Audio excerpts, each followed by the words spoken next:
Hi, and welcome to Homegrown Florida. I am Katrina, and today I'm going to be telling you all about how to double the number of plants you have for $0.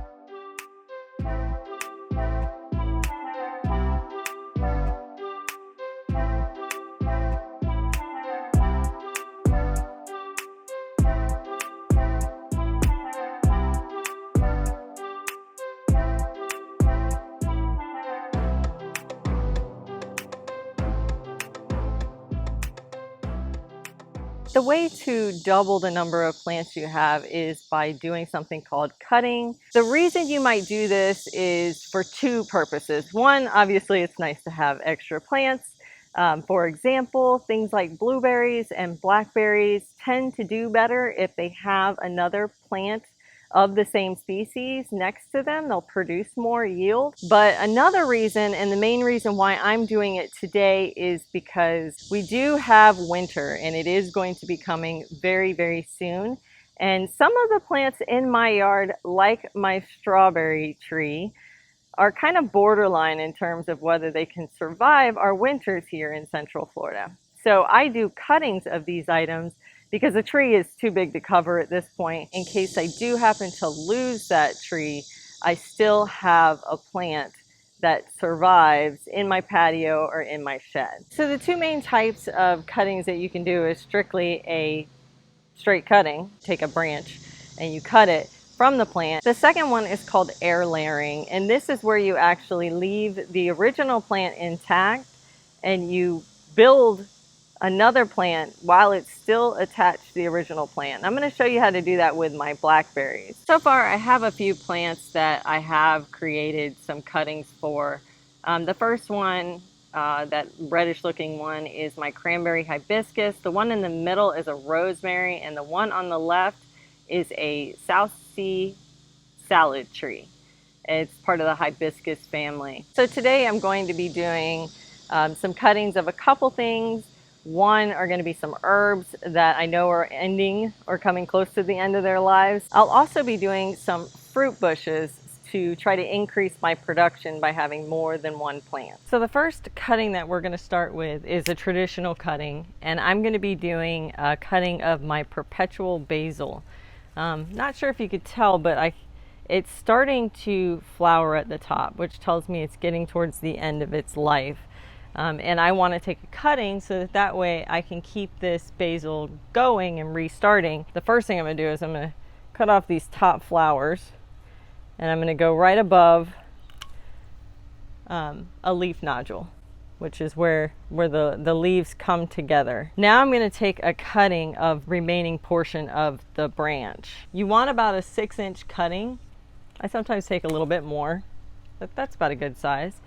And then what I'm going to do is I'm just going to snip off all of the leaves, and you're going to snip all the way up to the top, and I'm just leaving, as you can see, the top 3 leaves. Now that we have our cutting, we're ready to plant it. And one of the things I do before I plant it is I take a little bit of honey. If you have root hormone powder, which is what a lot of people use, you can do that, but I find honey is like a natural way of disinfecting any bacteria that might be growing at the base of your cut. And then it's just as simple as sticking as far down into the pot as possible, and there you have it. One Perpetual Basil cutting.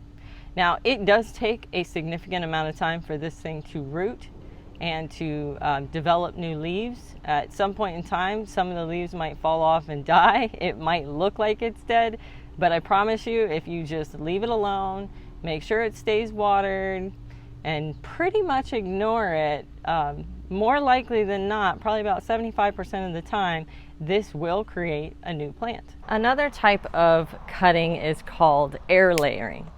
And what I've done here is, what you can see is there is a blackberry bush that is right here, and I took one of the first year vines and I planted it.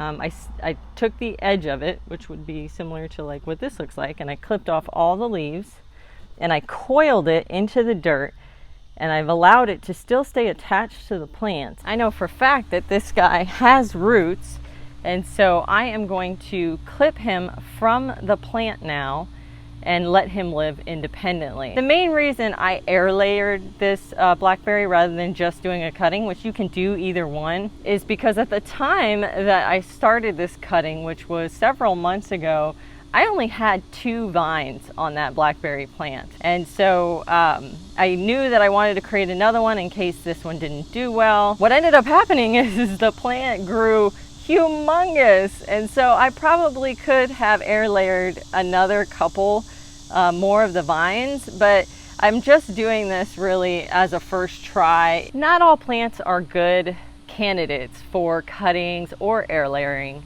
In fact, you should really research whether the plant that you are going to do a cutting from is a good candidate for this type of procedure. Some have very low percentages that will survive a cutting, while others are known to completely thrive with cuttings.